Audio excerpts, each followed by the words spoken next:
देखिए, हम पिछली कक्षा में मिल के बारे में पढ़ा था हमने कि आपकी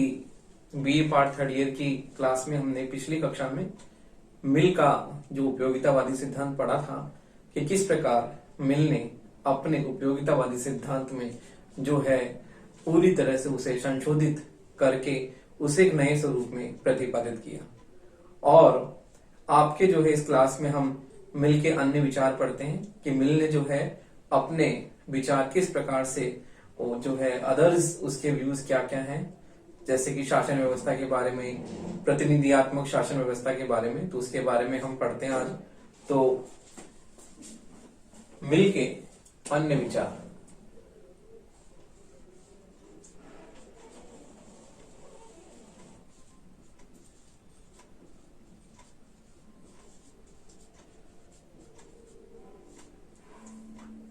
तो देखिए, इसमें मिल के हम राज्य संबंधी विचार पढ़ते हैं कि मिल के जो है राज्य संबंधी विचार किस प्रकार हैं। तो मिल के राज्य संबंधी विचारों के बारे में हम देखते हैं कि मिल के राज्य संबंधी विचार क्या है।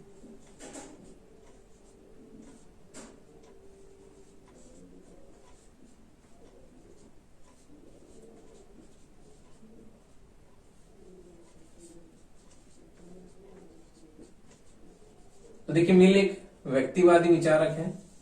और जो व्यक्तिवादी विचारक होते हैं वो राज्य को एक आवश्यक बुराई मानते हैं। व्यक्तिवादी अवधारणा इस बात पर जो है पूरी तरह से विश्वास करती है कि राज्य व्यक्ति की स्वतंत्रता में कहीं ना कहीं बाधा उत्पन्न करता है, इसलिए राज्य जो है उसका कार्य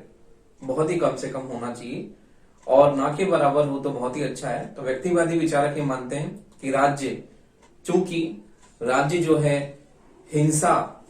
का पुंज है, इसलिए राज्य का कार्य कहीं ना कहीं व्यक्ति की स्वतंत्रता को और उसको बाधित करने में बहुत ही महत्वपूर्ण भूमिका राज्य अदा करता है। इसलिए राज्य के जो कार्य होते हैं वो कहीं ना कहीं व्यक्ति की स्वतंत्रता को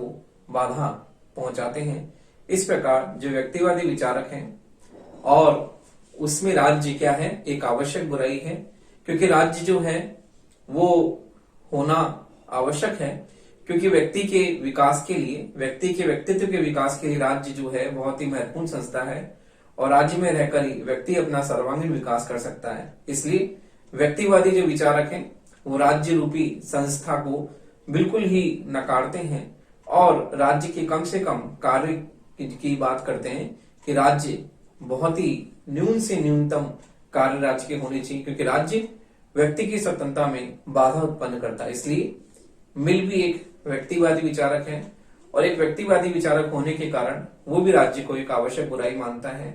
लेकिन हम देखते हैं कि मिल के विचारों में राज्य जो है उसका नकारात्मक स्वरूप के साथ साथ वो राज्य के सकारात्मक स्वरूप की बात भी करता है। तो देखिए, मिल जो है राज्य के नकारात्मक स्वरूप की बात के साथ साथ वो राज्य के सकारात्मक स्वरूप की भी जो है वो बात करता है कि कुछ सीमा तक सकारात्मक स्वरूप जो है वो राज्य का होना चाहिए। तो इस प्रकार जो मिल है, मिल एक व्यक्तिवादी विचारक है। मिल एक व्यक्तिवादी विचारक है, व्यक्तिवादी विचारक है और इसलिए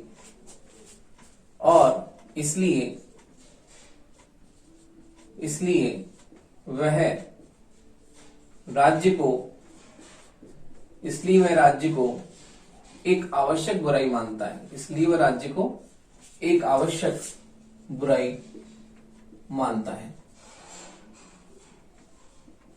राज्य को एक आवश्यक बुराई मानता है और राज्य को एक आवश्यक बुराई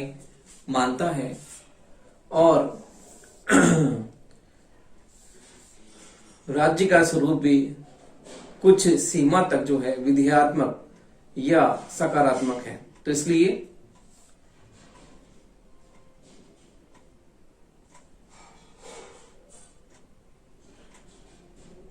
इसलिए वो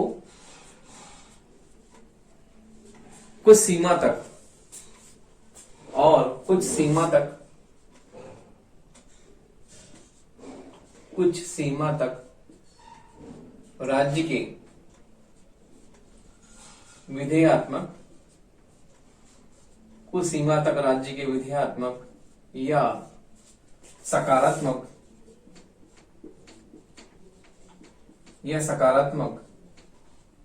स्वरूप को मानता है, सकारात्मक स्वरूप को मानता है। राज्य के विधेयात्मक या सकारात्मक स्वरूप को मानता है और वो यह कहता है कि राज्य का हस्तक्षेप व्यक्ति की स्वतंत्रता पर जो है एक आघात करने के लिए कुछ स्थिति में राज्य का हस्तक्षेप अपरिहार्य है। तो वो ये मानता है राज्य जो है, राज्य व्यक्ति के विकास के लिए और राज्य व्यक्ति के विकास के लिए आवश्यक है, राज्य व्यक्ति के विकास के लिए आवश्यक है और कुछ परिस्थितियों में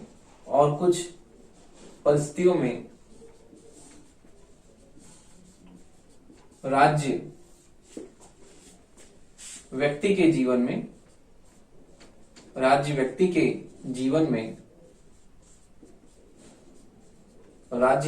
जीवन में हस्तक्षेप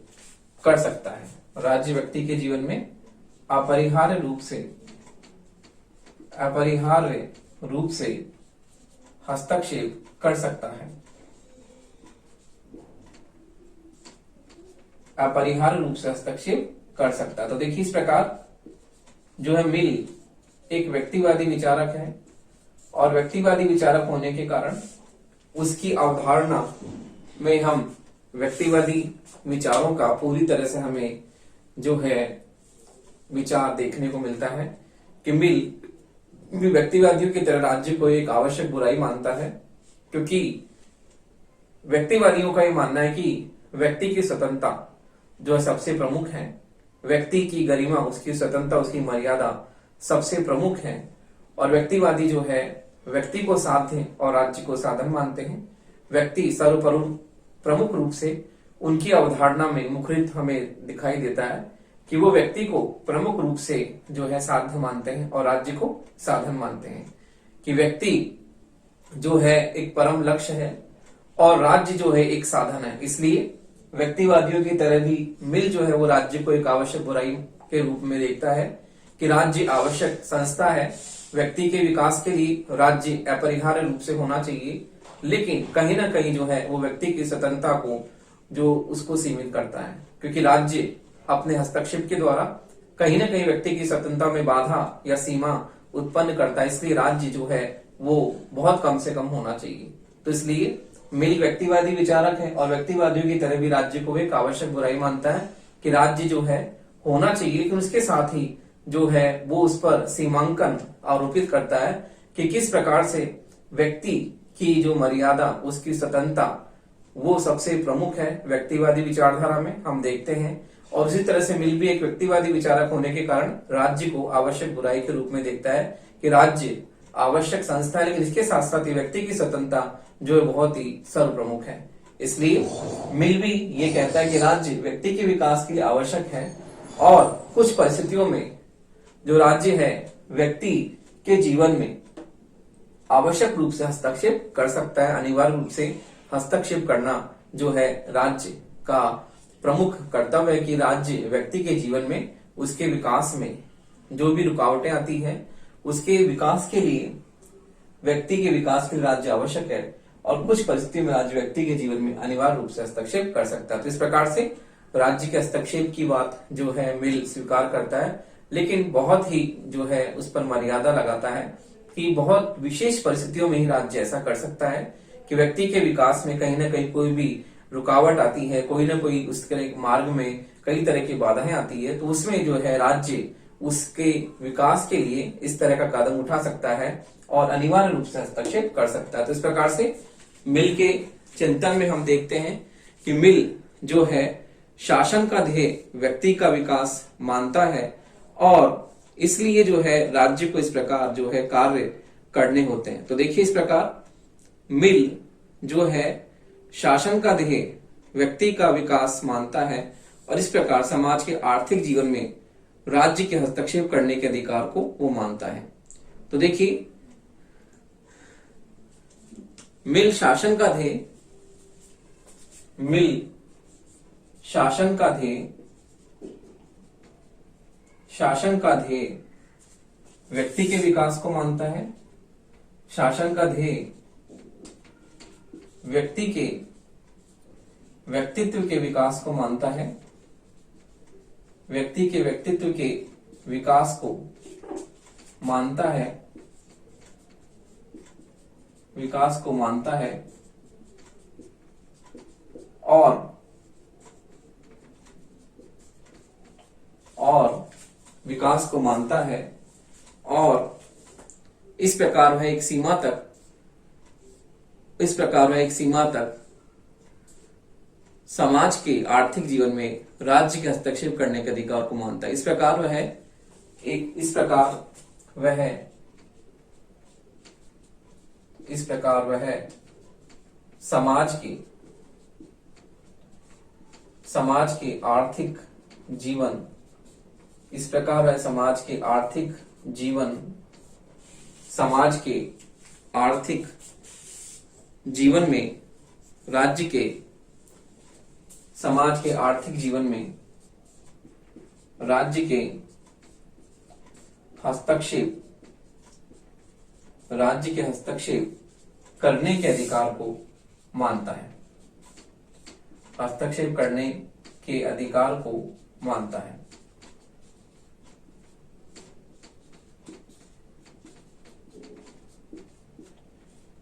आर्थिक जीवन में राज्य के हस्तक्षेप करने के अधिकार को मानते। इस प्रकार हम देखते हैं मिल एक व्यक्तिवादी विचारक है और व्यक्तिवादी विचारधारा के कारण वो व्यक्ति की स्वतंत्रता को सर्वप्रमुख मानता है। इसके साथ साथ ही वो राज्य को एक आवश्यक बुराई भी मानता है और कुछ विशेष परिस्थितियों में समाज के आर्थिक जीवन में जो है वो राज्य के हस्तक्षेप को उचित मानता है कि राज्य हस्तक्षेप कर सकता है। इस प्रकार राज्य जो है व्यक्ति के व्यक्तित्व के विकास के लिए, उसके नैतिक कल्याण के लिए बहुत ही महत्वपूर्ण संस्था है और राज्य में रहकर ही व्यक्ति अपने व्यक्तित्व का सर्वांगीण विकास कर सकता है। इस प्रकार मिल जो है अपने राज्य संबंधी विचारों में राज्य के सकारात्मक पक्ष को मानता है, जहां पर हम व्यक्तिवादी विचारकों की बात विचारकों का हम जो है उनका देखते हैं दर्शन कि नकारात्मक स्वरूप हमें दिखाई देता है राज्य का, लेकिन मिल जो है राज्य के सकारात्मक स्वरूप को मानता है और ये मानता है कि राज्य कुछ विशेष परिस्थितियों में व्यक्ति के जो है व्यक्ति के जीवन में हस्तक्षेप कर सकता है। तो देखिए इस प्रकार मिल के हमने जो है राज्य संबंधी विचार देखे। अब हम देखते हैं कि मिल का जो है प्रतिनिधियात्मक, मिल जो है सर्वश्रेष्ठ शासन प्रणाली किसे मानता है। तो देखिए मिल के विचारों में हम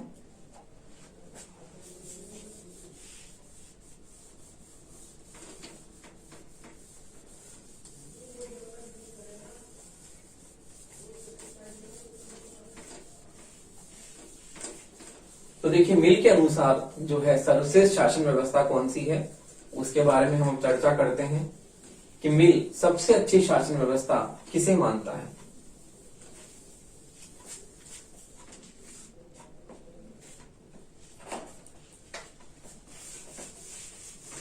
जय श्री राम।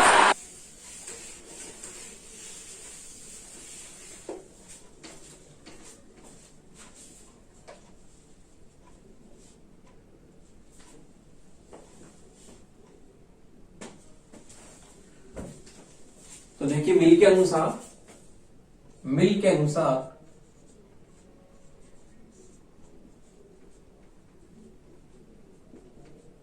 सर्वश्रेष्ठ शासन व्यवस्था कौन सी है।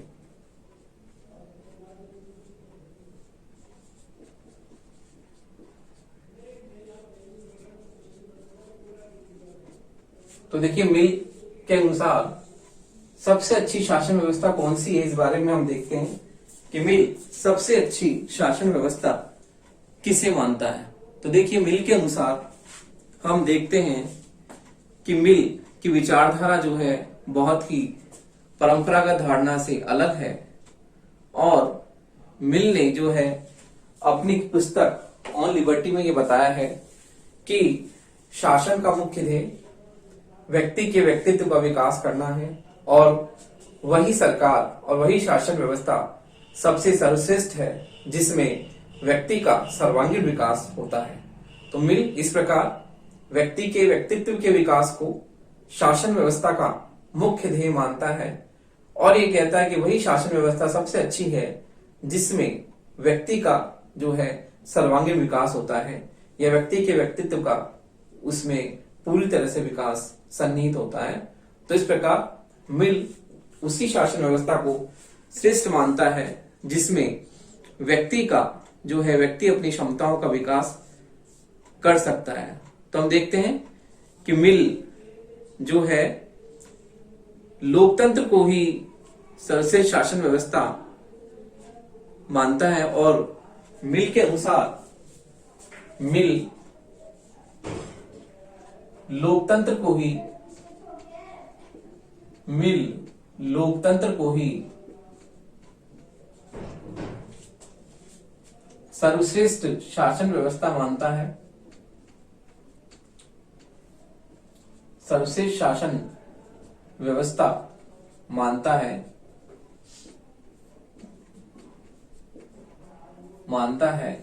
क्योंकि शासन व्यवस्था मानता है क्योंकि लोकतंत्र में ही प्रत्येक व्यक्ति को लोकतंत्र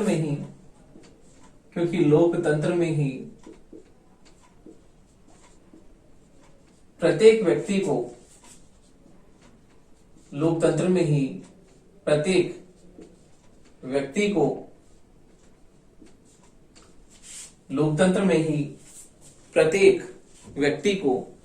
अपना हित सुरक्षित करने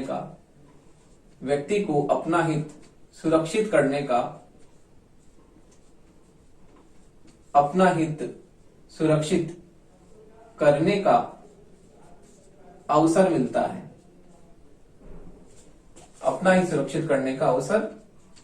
है। तो इस प्रकार मिल के अनुसार जो लोकतांत्रिक शासन व्यवस्था है वो सर्वश्रेष्ठ शासन व्यवस्था है और इसी में व्यक्ति अपने हित को जो है सुरक्षित रख सकता है। तो इस प्रकार मिल लोकतंत्र को सर्वश्रेष्ठ शासन व्यवस्था मानता है और यह कहता है कि लोकतंत्र में व्यक्ति के अधिकार सुरक्षित रहते हैं और व्यक्ति जो है अपने हित को सुरक्षित रखते हुए सामान्य हित को ही अपना जो है हित समझता है। तो देखिए इस प्रकार इसमें प्रत्येक व्यक्ति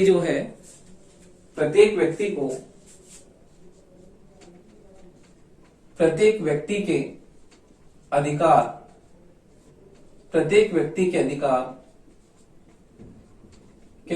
इस शासन व्यवस्था में प्रत्येक व्यक्ति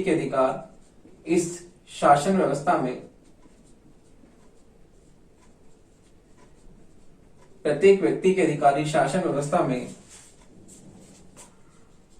सुरक्षित रहते हैं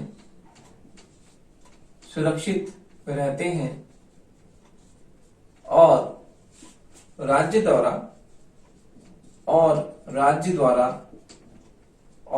द्वारा अधिकारों की सुरक्षा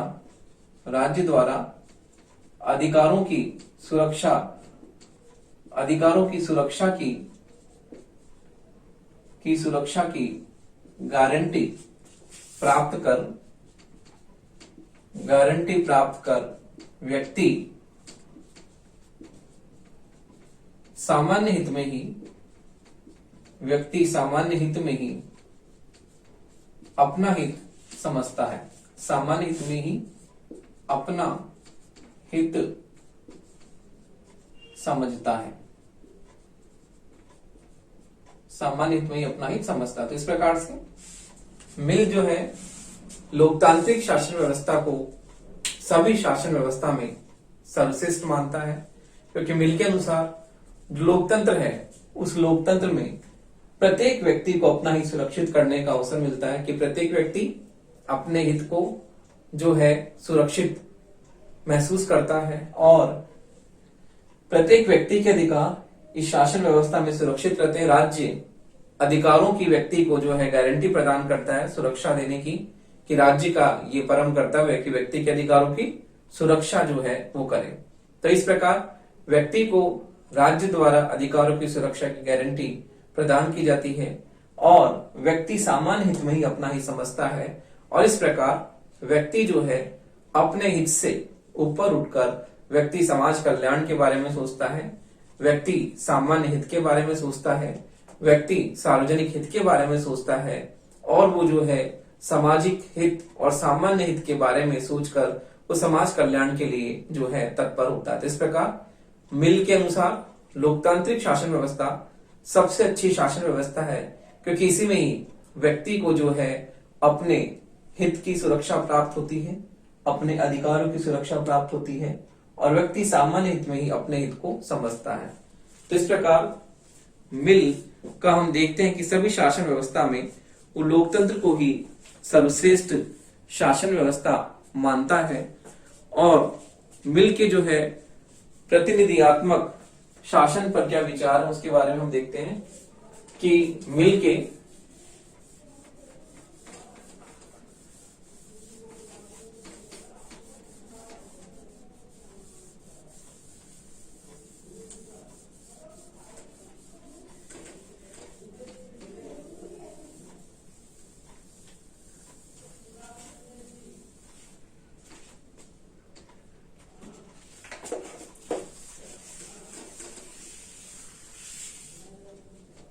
तो देखिए मिल के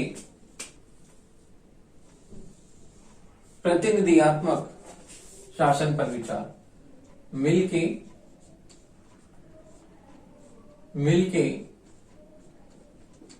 प्रति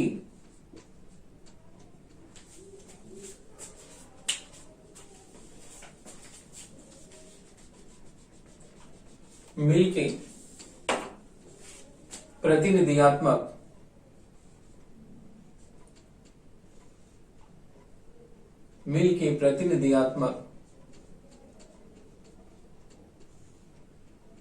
शासन पर विचार।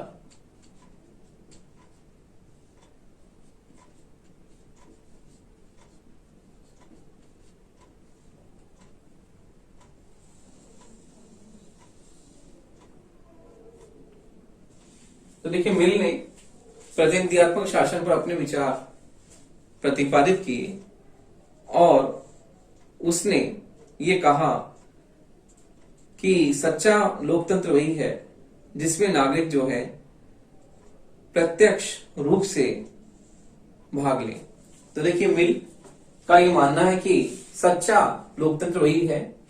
जिसमें प्रत्येक व्यक्ति जो है शासन में अपनी भागीदारी सुनिश्चित करे और प्रत्यक्ष रूप से जो है शासन में भाग ले। इस प्रकार मिल प्रत्यक्ष लोकतंत्र को शासन का सबसे जो है शुद्धतम स्वरूप मानता है और उसे ही मिल जो है शासन का सर्वश्रेष्ठ स्वरूप के रूप में देखता है कि प्रत्यक्ष लोकतंत्र ही शासन का सबसे सर्वोत्तम जो है रूप है। लेकिन वर्तमान में हम देखते हैं कि प्रत्यक्ष लोकतंत्र अव्यवहारिक है, क्योंकि वर्तमान में जो विशालकाय राज्य हैं उन विशालकाय राज्यों में हम प्रत्यक्ष लोकतंत्र को नहीं अपना सकते, उसमें हम अप्रत्यक्ष लोकतंत्र को ही जो है अपनाते हैं। और मिल कहता है कि अप्रत्यक्ष लोकतंत्र जो है उसमें हम किस प्रकार से प्रतिनिधियात्मक शासन को देखते हैं कि जिसमें जनता जो होती है अपने प्रतिनिधियों को चुनकर शासन व्यवस्था में भेजती है और वो जनता के जनप्रतिनिधि अन्य आगे जो है अन्य प्रतिनिधियों को चुनते हैं और इस प्रकार जो है एक चेन के द्वारा जो है जनता अपने प्रतिनिधियों के माध्यम से शासन करती है। तो इसलिए ये शासन का अप्रत्यक्ष स्वरूप है जिसे हम अप्रत्यक्ष लोकतंत्र कहते हैं। डायरेक्ट डेमोक्रेसी में हम जनता सीधे रूप से प्रत्यक्ष रूप से अपने प्रतिनिधियों को चुनती है और इनडायरेक्ट डेमोक्रेसी में जनता जो होती है अप्रत्यक्ष रूप से अपने प्रतिनिधियों को चुनती है और उन जनप्रतिनिधियों के माध्यम से जनता जो है शासन में भाग लेती है। तो अप्रत्यक्ष लोकतंत्र में हम देखते हैं और मिल ने इसी प्रतिनिधियात्मक शासन व्यवस्था को ही सबसे अच्छा शासन व्यवस्था माना है। और मिल कहता है कि प्रत्यक्ष लोकतंत्र जो वर्तमान में हम देखते हैं कि अव्यवहारिक है और वर्तमान में जो राज्यों का स्वरूप बहुत ही विशालकाय है, बहुत ही विशाल जनसंख्या वाले राज्य हमें देखने को मिलते हैं और उनमें हम प्रत्यक्ष लोकतंत्र को लागू नहीं कर सकते। इसलिए वर्तमान में जो है हम अप्रत्यक्ष लोकतंत्र को ही लागू करते हैं और जिसमें जनता जो होती है अपने प्रतिनिधियों के माध्यम से शासन करती है। इसे हम क्या कहते हैं? प्रतिनिधियात्मक शासन व्यवस्था। तो देखिए मिल जो है अपनी पुस्तक कंसिडरेशंस ऑन रिप्रेजेंटेटिव गवर्नमेंट, तो देखिए प्रतिनिधियात्मक शासन के संबंध में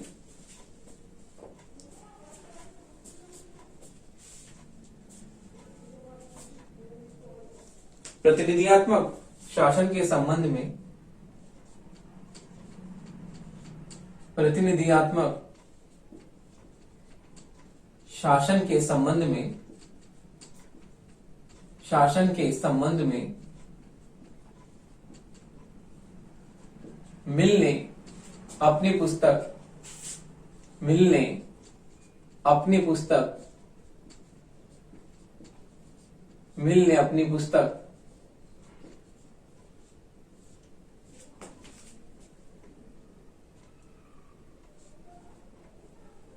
कंसिडरेशन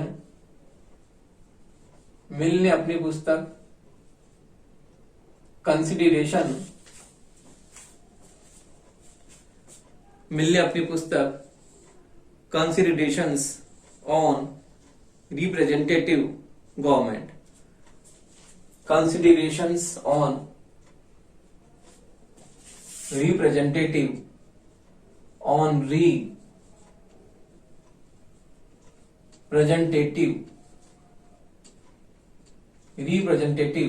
गवर्नमेंट,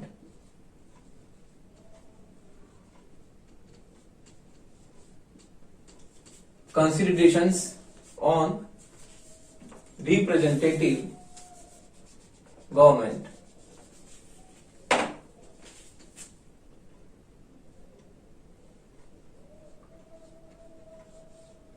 हिंदी हम कहते हैं इसे प्रतिनिधियात्मक शासन पर विचार। देखिए हिंदी में इस किताब का नाम है प्रतिनिधियात्मक शासन पर विचार, प्रतिनिधियात्मक शासन पर विचार। तो मिल के जो है प्रतिनिधियात्मक शासन के संबंध में मिल ने अपनी पुस्तक कंसिडरेशंस ऑन रिप्रेजेंटेटिव गवर्नमेंट में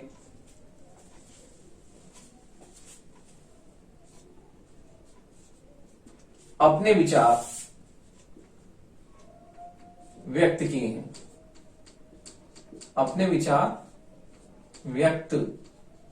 हैं। तो देखिए ये पुस्तक बहुत ही महत्वपूर्ण है जिसमें मिल ने अपने प्रतिनिधियात्मक शासन पर अपने जो विचार हैं वो मिल ने अपनी इस पुस्तक में प्रस्तुत किए हैं। इंग्लिश में इसे हम कहते हैं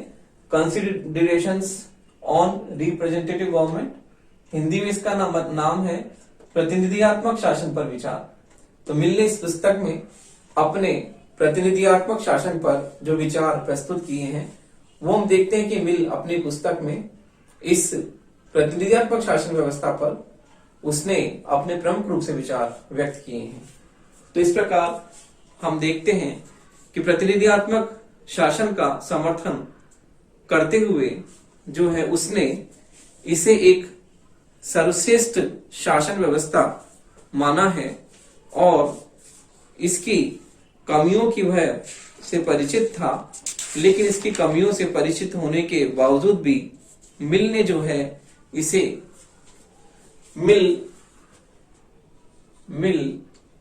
इस शासन व्यवस्था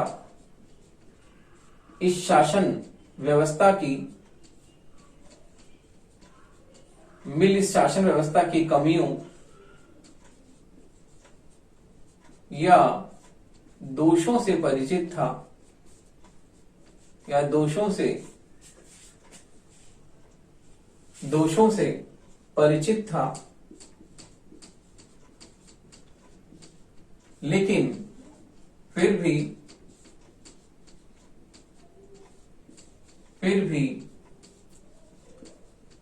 इस शासन व्यवस्था को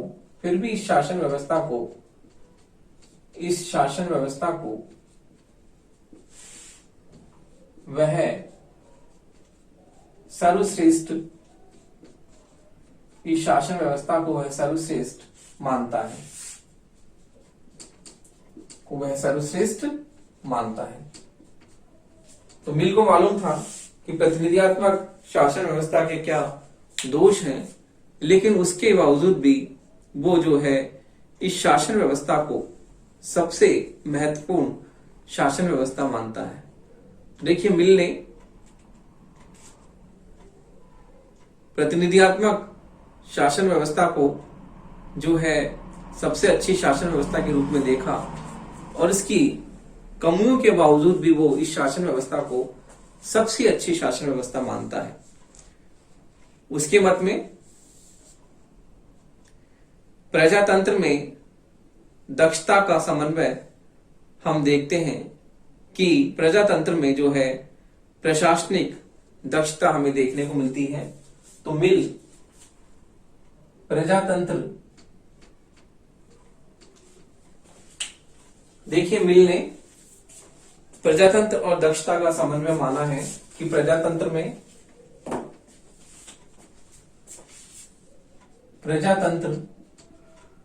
और दक्षता का समन्वय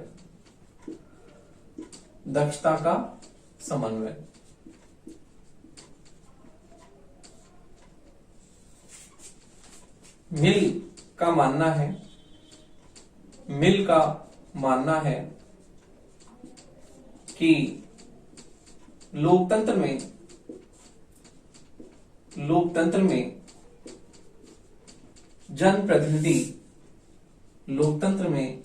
जनप्रतिनिधि योग्य होते हैं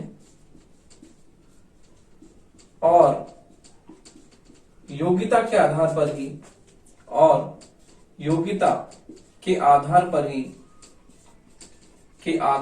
ही वे चुनकर आते हैं। योग्यता के आधार पर ही वे चुनकर आते हैं। इसलिए लोकतंत्र में प्रशासनिक कार्यों का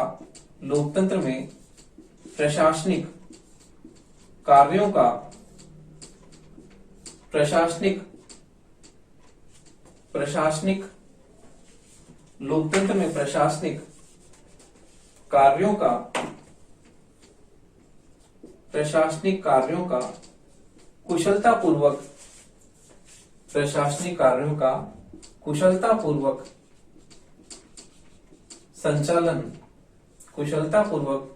संचालन किया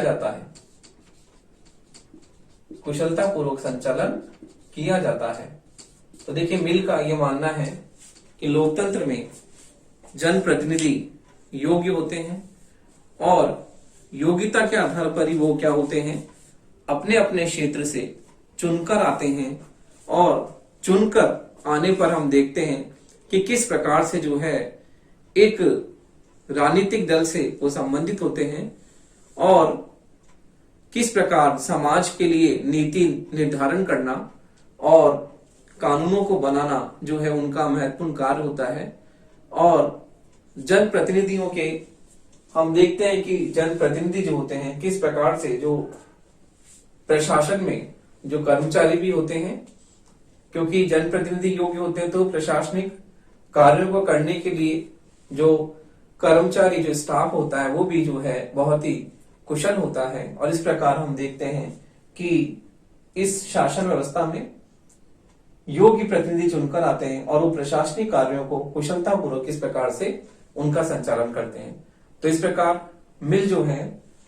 लोकतंत्र को सबसे अच्छी शासन व्यवस्था मानता है और इस शासन व्यवस्था में उसका मानना है कि जनप्रतिनिधि बहुत ही योग्य होते हैं और योग्यता के आधार पर वो चयनित होकर आते हैं। इसी प्रकार से उनके साथ जब राजनीतिक दल जो होते हैं चुनाव जीतकर सरकार बनाते हैं और उसमें हम देखते हैं कि कर्मचारियों की भूमिका भी जो होती है बहुत महत्वपूर्ण होती है,